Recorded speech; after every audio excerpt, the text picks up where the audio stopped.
Voilà, je tiens à vous dire bonsoir encore ce soir. Je suis content qu'on se réunisse encore pour la deuxième fois autour de la parole de Dieu. Comme je l'ai dit sur la vidéo précédente, c'est qu'on n'a pas l'habitude de prêcher de telle manière. Je veux juste me rappeler de l'écriture, de ce qu'il a dit l'apôtre Paul à Timothée, qu'il fallait annoncer sa parole favorable ou non, dans toutes circonstances, dans tout domaine. Donc je suis content ce soir, je vais essayer d'apporter ce que Dieu a mis sur mon cœur. Nous avons vu la dernière fois par rapport à un mot, par rapport au confinement, donc ce sera la continuité du message, parce qu'on fait des messages courts, mais ce qu'on veut c'est que la parole de Dieu soit propagée dans les cœurs, soit court, mais qu'on puisse ressortir quand même avec un mot de Dieu. Donc je vais juste faire un récapitulatif de ce que nous avons vu la dernière fois.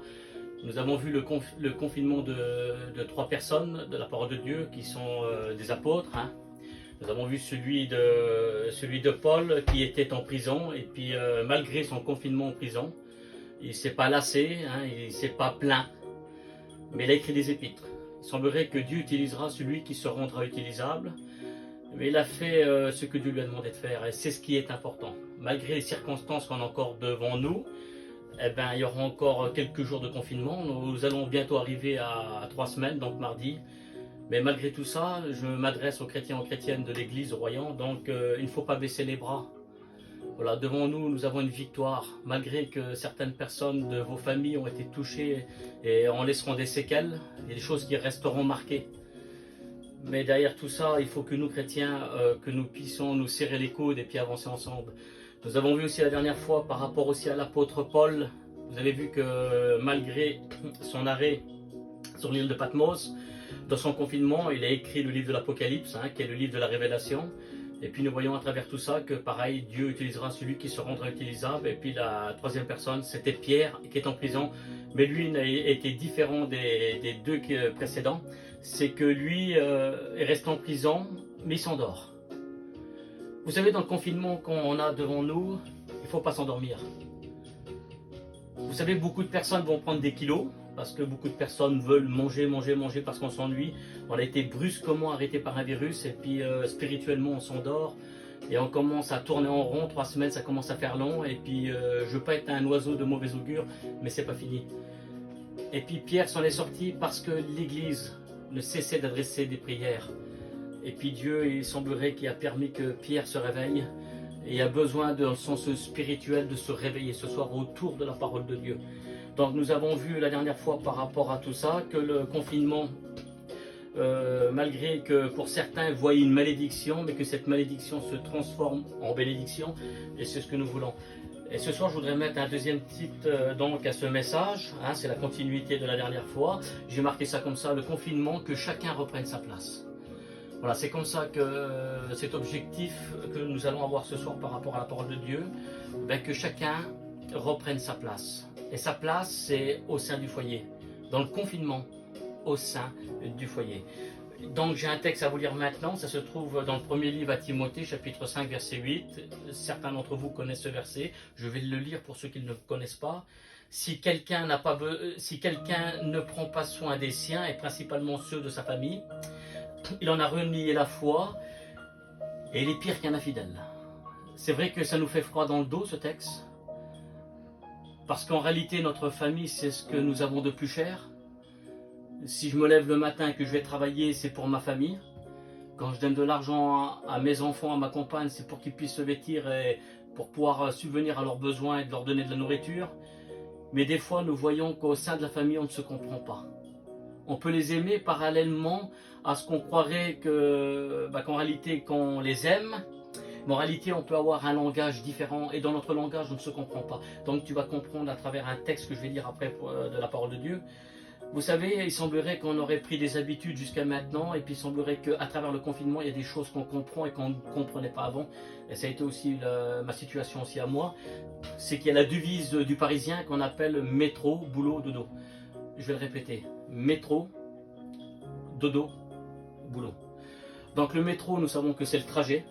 Souvent de fois que quand tu pars de chez toi pour aller travailler, pour certains vont travailler 4 heures, 5 heures, 2 heures, 3 heures, 8 heures, 12 heures, peu importe. Ça c'est le trajet que quand tu vas partir pour aller à ton boulot, à ce moment-là, tu vas t'abstenir de rester avec ta famille. Donc tu partiras à un certain moment, donc ça prend du temps. Et ce temps que tu as pris pour partir travailler, tu n'es pas avec ta famille. Et après, il y a le boulot. Et pendant ces heures de travail que tu prends, qui durent 8 heures, 12 heures, 5 heures, 3 heures, 2 heures, peu importe, c'est un moment où tu n'es encore pas avec ta famille. Et après, tu rentres chez toi. Quand tu as fait le trajet, donc métro, entre guillemets, le boulot, ton travail, et après, ben, tu es fatigué. Parce que ton corps n'en peut plus. Donc tu rentres chez toi, tu es fatigué. Mais après, c'est dodo. Et ça dure peut-être, je ne sais pas combien de temps que ça dure, je ne sais pas quel âge tu as. Qu'on soit jeune garçon, jeune fille, qu'on soit avancé en âge, ça fait peut-être 10 ans que ça dure ça. Métro, dodo, boulot. Ça fait peut-être 20 ans que ça dure, métro, dodo, boulot. Ça fait peut-être 40 ans que ça dure chez toi, métro, dodo, boulot. Et tu t'aperçois ben, que tu arrives à un certain âge, que tu as grossi. Tu t'aperçois que tu n'es plus la même personne et que tu as fait toute ta vie la même chose. Et je veux qu'à travers ce confinement, ça nous donne à réfléchir et que ça nous laisse quelques séquelles à chacun. C'est qu'on puisse réaliser la valeur d'une vie. Une vie, c'est court. Et puis dans une vie, on croit faire plein de choses. Et on s'aperçoit que la vie passe très vite. Et la parole de Dieu nous dit, la Bible, elle nous dit qu'on est comme une fleur, on paraît pour un temps. Et puis après, ben, la fleur, elle disparaît. Elle disparaît parce qu'au bout d'un moment, ben, il y a une petite graine qui a été déposée en terre, elle a été arrosée, elle a grandi, elle a donné de la saveur, elle a donné son odeur, elle a donné l'éclat de sa beauté. Et c'est peut-être toi qui es derrière cet écran. Tu as dégagé une bonne odeur autour de toi. Tes couleurs de ce que tu as fait, ton témoignage a été de belles choses. Mais que ce confinement ne prenne pas une emprise sur toi. Que justement que ce soit une bénédiction pour toi. Et on a besoin de revenir à la source, on a besoin de revenir sur de bonnes bases, sur de bonnes fondations, comme elle dit l'Écriture. Sur les fondations, sur le fondement qui s'appelle Jésus. Et c'est ce que je voudrais ce soir par le moyen de sa parole, que je puisse vous lire un autre texte. Je prendrai simplement 2-3 minutes, et puis après on se quittera. Mais je voudrais que tu retiennes l'essentiel ce soir, que le confinement, que chacun reprenne sa place. Reprendre sa place, c'est dans son foyer. Toi qui es un père de famille, ben que tu aies ta place comme père dans ta famille. Toi qui es mère de famille, ben que tu puisses prendre ta place comme mère de famille. Et toi qui es enfant, ben que tu puisses prendre ta place dans la famille. Que chacun ait sa place, avec le respect des autres et avec l'amour pour les uns et pour les autres. Je vais te lire simplement un tout petit texte. Oh, il n'est pas grand, mais qui nous donne à réfléchir et à comprendre. Genèse, chapitre 7, verset 1, je lis pour vous maintenant. Genèse chapitre 7 verset 1, l'Écriture nous dit que l'Éternel dit à Noé, « Entre dans l'arche, toi et toute ta maison, car je t'ai vu juste devant moi, parmi cette génération. » L'Éternel dit à Noé, « Entre dans l'arche, toi et toute ta maison. » Ce serait le mot de ce soir, qu'on puisse comprendre ce qu'il s'est passé, simplement dans 2-3 minutes, dans l'arche de Noé. Nous savons que Noé avait sa femme, qu'il aimait certainement de tout son cœur. Il avait 3 fils, 3 garçons, qu'il aimait certainement de tout son cœur. Il ne s'est pas préoccupé des railleries des gens qui riaient de lui, qui étaient de l'extérieur, mais Dieu va lui donner une ordonnance. C'était de construire, mais aussi que sa famille puisse rentrer, se confiner, être à l'abri. Quand l'Éternel va lui parler, quand Dieu va lui parler, il est parlé de construction. Il va construire avec du bois, des arbres qui étaient là, des choses qui nous paraissent des fois pour nous et qui nous paraissent inutiles. Et qu'on voit que dans le temps, avec une chose qui était inutile, il semblerait que Dieu va donner de la valeur à des choses inutiles. Et qui fera qu'avec des choses inutiles, il peut construire quelque chose d'utile. Et par rapport à ce qu'il a construit, Dieu a permis dans son confinement qu'il a pu sauver Noé, lui, sa femme, ses 3 garçons, et en plus ses 3 belles-filles. Une famille qui a été mise à part, une famille qui a été à l'écoute de Dieu, une famille qui a été dans le confinement, et qui a compris que ce n'était pas à rester sur la terre pour une malédiction, mais qui avait compris qu'ils avaient besoin d'une bénédiction. Et je crois que c'était une famille qui a été bénie parce que Dieu les a sauvés. Il semblerait que jusqu'à maintenant, dans ta vie, un seul virus, tout a bousculé. Ça a changé ton train de vie. Ta vie qui était de 100 à l'heure, qui courait après ton métro, boulot, dodo, métro, boulot, dodo, métro, boulot, dodo. Un seul virus, un seul Covid-19. T'as tout arrêté, t'as tout chamboulé. non seulement n'a pas touché que notre région, n'a pas touché que notre pays, n'a pas touché que l'Europe, mais a touché le monde entier. Et ça nous donne tous à réfléchir. Et c'est pour ça que maintenant, avec vous, l'église de Royan, je voudrais qu'on continue à prier pour les infirmiers, pour les docteurs, et aussi pour les professeurs. Que Dieu puisse intervenir, qu'à travers leurs mains et leurs recherches, qu'ils puissent anéantir ce Covid-19, ce virus. Dieu est capable de le faire. Mais c'est ensemble, qu'on soit unis et qu'on puisse prier ensemble. La cohabitation n'est pas facile. On apprend à se découvrir maintenant. Il y a des choses que je ne savais pas au sein de mon foyer, que j'ai appris à comprendre. Parce que maintenant, on cohabite ensemble 24 heures sur 24. Et ça fait maintenant 3 semaines. Et Noé, c'est ce qu'il a dû voir. Il a peut-être mieux compris ses fils. Il a peut-être mieux comprendre les réactions et la façon de faire de sa femme.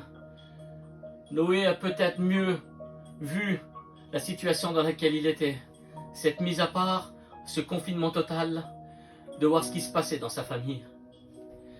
Vous savez, le langage, le comportement, la manière de s'aimer, on ne se comprend pas toujours. Et c'est ce que je voudrais qu'à travers ces 3 semaines maintenant de confinement, c'est d'apprendre le langage de l'autre. Vous savez que certainement ma femme, elle a dû dire souvent une fois sur moi, il est jamais content celui-là. Je lui fais du manger, je lui lave son linge, je repasse son linge, je nettoie la maison, mais il n'est jamais content. Et ma réaction était certainement pareille. Je lui ai acheté une voiture, je lui apporte de l'argent pour subvenir aux besoins au sein de la famille, et puis elle n'est pas contente. Il semblerait que notre langage est parallèlement opposé, et dans un couple on ne se comprend pas. Vous savez qu'en Chine, à l'heure actuelle, après le confinement, il n'y a jamais eu autant de divorces que maintenant. Parce qu'ils ont appris à se comprendre, mais ils ne sont en réalité, ils ne se comprenaient pas dans la direction dans laquelle ils s'avaient rencontrés la première fois.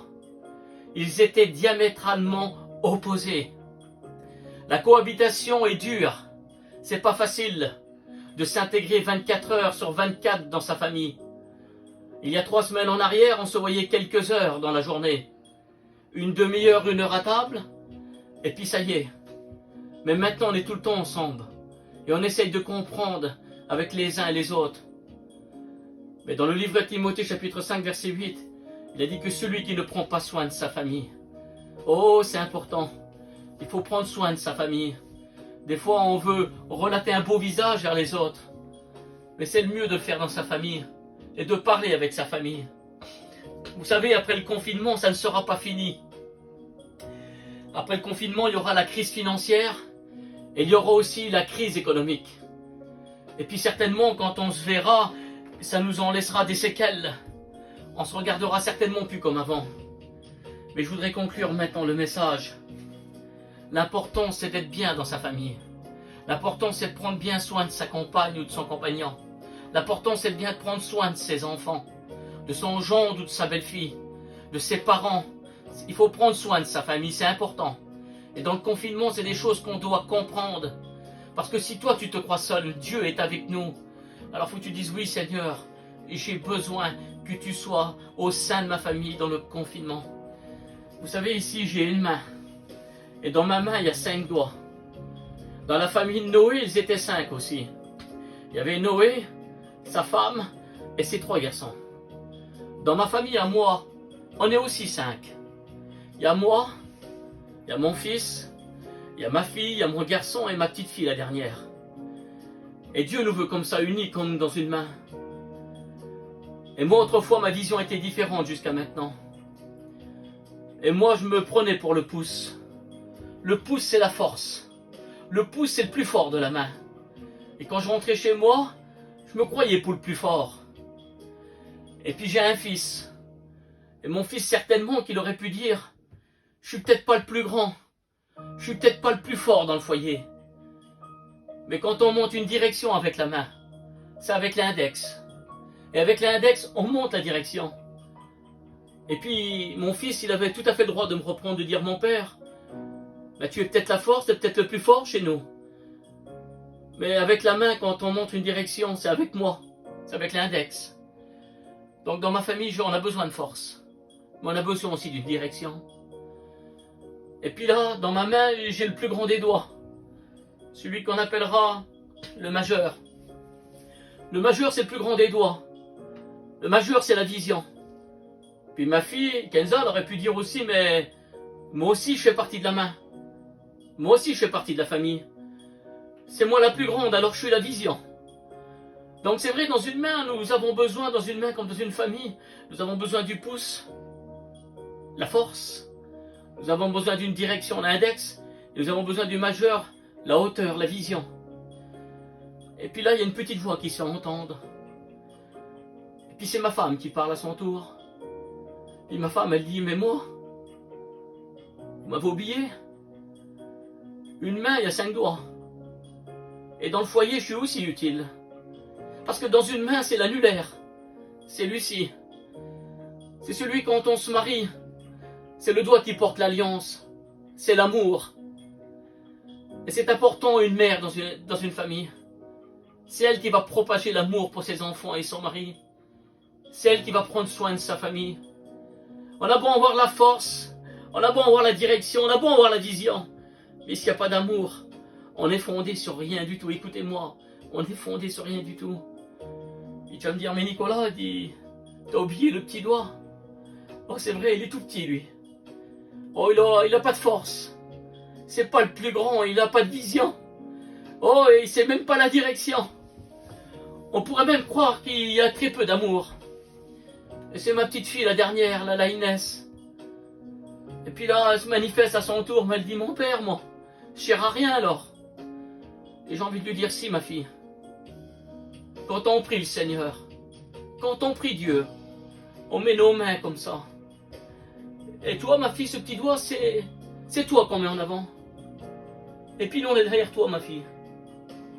Je voudrais que tu sois comme cette main dans ton foyer.